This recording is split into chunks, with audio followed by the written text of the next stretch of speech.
Welcome to another episode of the Redoables. These episodes are redoable races that I've done in the past and that you should consider doing in the future or upcoming, and just kind of also a race preview. But I give you my takes on the race, what I like about it, what you need to know about it, and what's going on this year in the race in particular. And this one is the Jackpot Ultra, and it's a sister of or a brother of the Blue Beyond Limits, which I just recently did, and it's put on by the same people, Ken and Stephanie. And this one is in Vegas, hence the term Jackpot. And it has a lot of races. It has 24-hour all the way, 24-hour, 48-hour, 50 mile, 72-hour, and a 100-mile race as well. And the 100-mile race is the USA Track and Field Championships. And I figured, why bury the lead? It's got an impressive field so far. You have Patrick Reagan, who has run really, really fast at Javelin in the past. Scrolling down here, of course, Jacob Jackson, Southern California guy, was on our World 24 team, really throws down some incredible 24-hour performances. And then you also have the world record holder in the 100, Zach Bitter, is going to be there. So that should definitely be very, very interesting. And then, of course, that's also the age group races. And Roy Purring is there. He's an age grouper, men's 70. He's won so many titles over the years. Edward Rousseau, another buddy of mine that I'm often competing against in the 70 plus as well. And so it should be a good race in terms of those three guys, Patrick, Jacob, and Zach, can really put in the miles and go fast. So I should be looking forward to that. I hope to go to the race and cover it this year as well. So the course, as they say on their website, is 45% groomed crushed gravel trails. Don't mind that. Really love the 45% asphalt roads. And then there's 5% grass and a 5% bridge and concrete surfaces. Don't mind the concrete so much, but the grass is kind of lumpy and I have difficulty. But it is nice because a lot of people put their camping out there and crew and stuff like that. And, you know, it's a good race. It has RFD chip timing, and it's usually on the internet, and you get to see quite a lot of people because of the horseshoe style of the race. I almost, it's like, so you're kind of like going this and out here and then like this. And so you get to go back and forth and see people. Never too bad in terms of crowds. And, so I did it that first year in 2015. And then I went back and I did a 48-hour race. And the following year, because they added the 48. And I really usually like 48-hour races because, I'm never going to get 100 miles in 24. So a lot of times when I do 24-hour races, I go anywhere from like 80 to 93 miles. And after I'm like, well, what was that for? And so 48, I know I can get to 100 and then I can keep going. And I've made podiums a few times. Well, this one, I went and I was doing well. And then just kind of I got to 100 miles in under 30 hours. And then the wheels fell off. I took a break, rested, went back out, couldn't get going. And I often say it's like trying to start up a rusty lawnmower. I kept pulling the ripcord. Things were just not happening. And eventually I got to like 112 miles, and I had a good 10 or 12 hours left. And I felt okay, but my feet were killing me and I just didn't want to keep going. So I stopped at 112 miles, got in the car and drove home. So 2 years in a row, I kind of, for some reason, I'm jinxed at this race, but I still say go to it. But for me, Beyond Limits, I've had great success. But this race just never had the success I've wanted. So if you're doing the traditional races, the only race that has a different course now is a few years later, they added the 100-mile US Track and Field event, and they made it more of a 1-mile loop, big loop, kind of like NASCAR loop, and so that people could go for records and things like that. And it's also where we share a course with the 24, 48, 72-hour people, but not the entire course. They kind of drop, like I said, drop down and do that horseshoe. And so the course, you start off, you run down, you're going, I have to think in my head, you're going clockwise for the most part, and you go down, you hit the concrete, you go past the volleyball and the basketball courts, then you head up, and then you got to kind of go up a hill that's sidewalk. And now there's condos and stuff on that section. Then you go down a nice smooth asphalt section, and that's where you cross the water weir, where water feeds into the lake. You don't really need to worry too much in Vegas because it's like Bakersfield. It doesn't rain there very much, but you do have to cross that. So you got to pay attention because there's a few places you can trip. And then you hop on there, and then the 2.5-mile course, you end up going around this big grass field, which people all park their cars there and put their campsites there. Go around that, probably maybe a 1/4-mile loop around that, and then you double back, and then you head back to the weir, the water weir. So you're seeing all the people coming at you, and it's nice to see friendly faces. The jester usually is giving you high fives, and he's always there almost every year. Now, one year, the year I didn't go, it was pouring rain. One of the reasons I kind of didn't go, it was pouring rain, and they actually had to move the course to the upper sidewalk to avoid the rain. But it doesn't rain in Vegas very often. Of course, now the race is going to be held in April. So then instead of going up the pavement and to the sidewalk by the condos, now you drop down and you run on that nice dirt trail, and you just head back basically to the start finish area. But when you get there, you get to where, just before you get to the basketball courts, the part of the course I don't like. I mean, some people like it, and it's probably a lot easier now because the years I did it, the park was brand new. You end up dropping down and kind of going on this single track down around by the lake, and it was kind of, for me, rocky. But then again, I'm not very good at technical, and now I'm sure so many people have been running on it. It's pretty smooth, but it just kind of gives you a break. It's definitely not a flat. It's not straight, it's not hilly, but you kind of have to meander. So it's a single track, and then you get out of there, you pop up there, and then you eventually pop back up to the aid station. Of course, Beyond Limits races, all of them, the Jackpot and the one, and they always have great aid with everything you need, and if you need something, they'll get it. There, they also have a band playing. Some nights he has the movie theater going on, and it's just a real festive atmosphere. He brings, for the start of the race, Vegas showgirls, an Elvis impersonator, and just brings out a lot of fun. And this race, like I said, too, is really good for having crew, pacers, and family, because they can come and go. They're not out in the middle of nowhere, kind of, so that they can have hotels or Airbnbs and all that kind of thing. Now, a couple years ago, they added the USA Track and Field 100-mile road championship to the course. So it must have been 2018 or 2019. And it's a really great race. And so when they did that, they changed the course. They didn't change it. They added a new course, mile loop. You go on their website, you can watch videos of both courses. And so with the 100-mile race, it's more you do that start finish, run on the concrete, past the basketball courts, and then you hit the concrete section, go across the bridge, go up the asphalt hill, down the asphalt hill. You do run across that big old water weir, which is fine, but you do have to watch your fitting. And then when you get to where they run around the grass field, you just go straight, which is kind of nice. So you kind of get to meet up with people for a couple hundred yards, and then they go off to the left, you go straight, and then you just run along on this sidewalk back to the start finish area. There's a little hill before there, but you get to avoid going to the single track by the lake, and you also get to, you don't do the the fire road by the lake as well. And speaking of the lake, there's tons of wildlife there, as they say, and so it's kind of nice to see all the birds. And now there's quite a bit of people in and out of the park, which is nice. They're not in our way, but it's just nice coming and going. And it's funny when you're doing like the 100 for me, or the multi-day races especially, you'll see people coming out with their dogs in the morning and doing their laps, and then the next morning you're still out there and they're back the next day. So it's kind of nice just to see people and have a life going by you. So the write-up from their website says, beyond honor to announce the 8th annual Jackpot Ultra Running Festival once again hosts the official USA Track and Field 100-mile road national championships. It's wickedly fast. They had some fast times last year, and it's actually measured at 1.1761616 miles, which is nice because then it doesn't mean you got to go around it 100 times. It's a little over a mile, which always gets benefit, and it's certified. And of course, it's very different than the normal 2.5 mile course.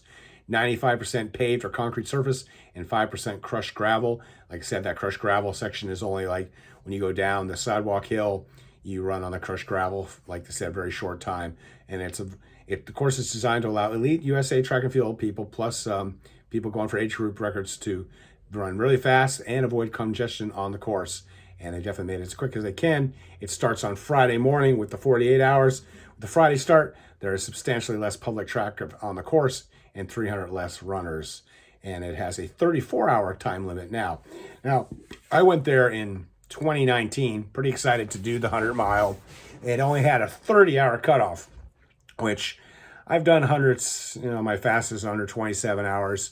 And I usually can get under 30 if I'm doing a loop course like I've done Blue and I've done Endurance Challenge. But 30 hours still can be challenging, and I've had some issues with the racing. So I went there, and my buddy Ed Russo, who's in his 70s, me and him were going back and forth throughout the day. I was doing okay, but the weather was turning quite cold and chilly, which is, odd, and it drizzled a little bit. And we heard that there were storms. Well, as many people happens, you get to that 60, 70 mile zone, it's 2 in the morning or so, and you're just thinking, wow, I just am not feeling it. And I was doing the math in my head, and I've kind of just realized, like, I'm going to be really close to the cutoff if I make it at all. I was at about 17-minute pace, 100K in. So 30-hour pace is 18-minute miles. So, I had an hour up on the cutoff, but I started doing the math and thinking, I've got to get to 24 hours. I've got to get to 80 to make the 30-hour cutoff. And I thought, it's just not going to happen. I was there by myself. Wasn't a lot of people in the event because they were all, like I said, going to be starting later the next day. And so I called it. I, maybe should have kept going. I ended up, feeling great, wide awake. So I got my car, drove home. It was raining and sleeting. I remember stopping for gas in the middle of the desert, and it was like 25 degrees. Got home. I went through the Tehachapi Mountains above Bakersfield. They were covered in snow. When I got home, Vegas actually got snowed in for the first time in decades. So the conditions really turned worse. I was monitoring the race on the internet. Like I said, when I left, me and Ed were battling back and forth throughout the race, and he ended up dropping out and didn't finish as well. And I think that's why now they bumped up to 34 hours, because you have a lot of older athletes going for records and national titles. Another thing that Ken and Stephanie do that I really appreciate is they always throw in some money for prize pool. And this race will be $10,000 for the championship prize pool. And they basically say, although they're a small ultra company producing just a couple races a year, we want to do our part to help recognize the amazing ultra athletes. In our opinion, elite ultra runners are even more special than the top NBA, NFL players. So in this end, we offer $10,000 prize pool for the third year in a row. First place man and first place women will get $2,500. Second place will get $750, and third will get $250. So that's a big incentive when you got to swing from 25 to 750. That's a very significant, that's some decent money, $1,700 difference. So definitely Jake and Patrick and Zach are going to definitely going for it. It says if a new American record is set in the 100-mile race, the winning male or female will receive $1,000.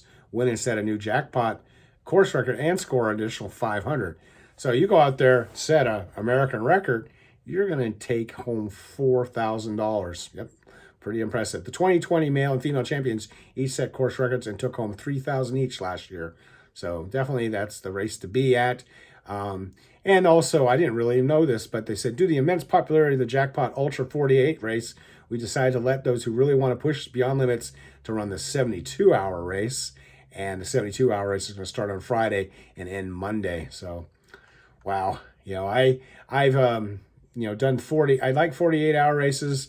I won one of their races, Beyond Limits in Palm Springs, with 138 miles. Got a third male, fifth overall with like 137 at ATY. BB race, I got a third male, won by 60 yards, beat the fourth place guy by 60 yards. But every time I sign up for 72-hour, 72 hours I'm just not a fan of. It's just a little too much. And so I pretty much pass on the 72-hour events. I've never done very well. Interestingly, record keeping, they've got records, for obviously the shorter distance, 100-mile, 50K, 100K. They have 24-hour and they have 48-hour, and then they have 6-day, but they don't have a 72-day records, 72-hour records, which is interesting, but for whatever reason. So that's the story on the 72. Of course, the 72-hour does give you plenty of time if you want to get that 100 miles in.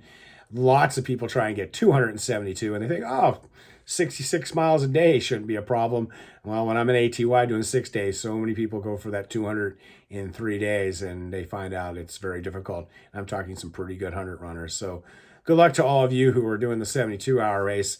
Speaking of that, let's go over like some things that are unique or things you need to know on this course. Usually the race is around Valentine's Day, so the weather, it gets cool at night, but never too bad, except for that year, 2019, when it did snow. It got pretty cold. Most of the time, it doesn't get too cold. Now that it's being in April, it's going to be probably not cold at all. It's going to probably be in the 70s or 80s. One thing, I live in Bakersfield, which is just like Vegas, just like Phoenix. That's probably why I do well in those places. It's, dry, dusty, and hot. So the heat, it doesn't get too warm. It's very dry humidity, so you dry off. The one thing I always warn people is it's completely exposed course. The entire course, like Bakersfield, there's no trees. Well, Vegas, there's really no trees unless you plant them. So you're going to be out there in the sun for a long time. And of course, being in April, you're going to have even more daylight. So definitely wear hats and try, it's just the sun drains you. And so you kind of want to, I always say, when conditions are well, keep moving. But when the heat of the day, mad dogs and Englishmen are the only ones out. So just kind of buckle down and make it through and then get to the night. And the night should be really nice and good. In terms of lights, you really don't, in the 100-mile loop, you really don't need them. I mean, the section where you run by that weir, it's a little tricky, but generally there's people around and it's pretty lit. And then the rest of the course is magnificently lit. In fact, on the upper loop, when you're on the pavement and stuff, there's lights all the way around. It's just absolutely spectacular lighting. If you're doing the other races on the 2.5-mile loop, same thing. It's complete. You need just that little part section, and that's about the only place. But there's plenty of people with lights, so you can kind of use their lights. And I highly recommend. I always wear my own lighting system so people can see me, so they don't run into me, especially when you're going to have Zach and Jake and the Jester and all those people terracing around the place. In terms of setting up, there's plenty of space. There's all the space there are the grass fields, and then there's spaces also when you leave the start-finish line and you head out on the course past the basketball courts. There's tons of parking, and so you got plenty of places to put your stuff. And so that should not be a problem at all. So let's go to, I already told you about the 100-mile race. And there's, I didn't really see, the only woman I saw was Mel, who I think last year placed in the race, Mel Matherin, and she's a California gal. And so she's in the 40-49, and there's some other, I buried the lead again. Marissa Lysick is in this race. She won the Desert Solstice 2 years ago, and then she broke the American record in the 48-hour race. So she is going to be there. So that should be pretty fun to watch her. And I'm sure I'm missing some people, but I'm just kind of going through it quickly. 72-hour event. Andrew Glaze, he's a California guy. He's done Bad Waters and stuff. He should be up there. My buddy Scott Thompson, who I've done many multi-days, is there. Lori Robinson.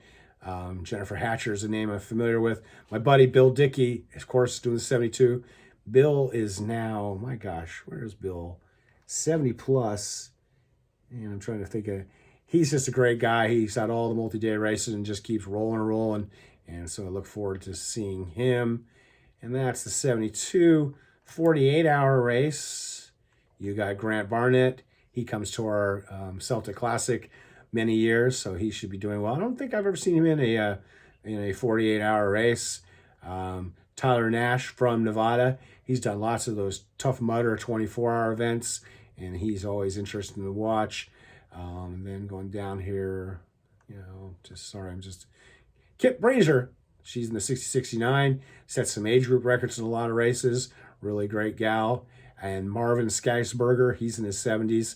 And I've been at many races with him. In fact, I was at a Cross Year 6-day one year. Me and him were freezing in the tent that they had for the runners. And he was amazingly, he doesn't probably need the money, but he was actually volunteering in the race for a free bib. So he had to volunteer 8 hours a day, and then he was out there putting in miles on the other times, and just amazing. And then, of course, also another Nash, Tyler's dad, is also in the 48 hours, so that looks good. Then there's a traditional 100-mile, which is on the 2.5-mile course. Just going down here. Yep. And then 24 hours race. So, and then they also have a 12-hour, 6-hour, and a 5K. My plan this year is, like I said, ever since my first time ever injury and hospitalization a year ago, I'm really kind of looking at going faster instead of longer, kind of just in my head. Physically, I might be able to do it. So I don't think I'm going to actually sign up for any real ultras until Ride and Tie 48 Wave in September. But I plan on driving out the Jackpot at least on Friday to watch the 100-mile race and document it. And then obviously they will be done in 12 or 13 hours, of course, because they are all super fast. and that'll be kind of exciting to watch that. Let me see if I can pull up. It's always difficult sometimes to, yeah, the records are for the 100 is Mark Harmon 1304 in 2020, and Jacob Jackson was 1303. John Olson, another 24-hour USA guy, was 1339. So very impressive. And then the women's records are Marissa. Oh, she was there in 20. I was there. Oh, no, I wasn't there. She was in 2020, and she went 15:15. Ashley Tron, 16:32. Tracy Falbo came. Great. She used to own the 48-hour record that Marissa broke. In fact, I watched Tracy. I was at the Dome when she did that. Natalie Larson, 17:24. My runner, Stacy Costa, 17:27. So quite a few people. In fact, Stacy's got a bunch of different ones. So should be exciting to watch. So you can go on the show notes. I'll put in a link. It appears you can still register for the race all the way up till April 19th. So if you're interested in doing it, tell them I sent you, and I definitely will be there covering it, probably not racing it. And so hope to see you. And if you're going to be there, send me a message, and maybe we'll meet up sometime at the race. So as always, stay boring. Stay boring. Stay healthy. Be boring, not epic. Except you can be epic on race day.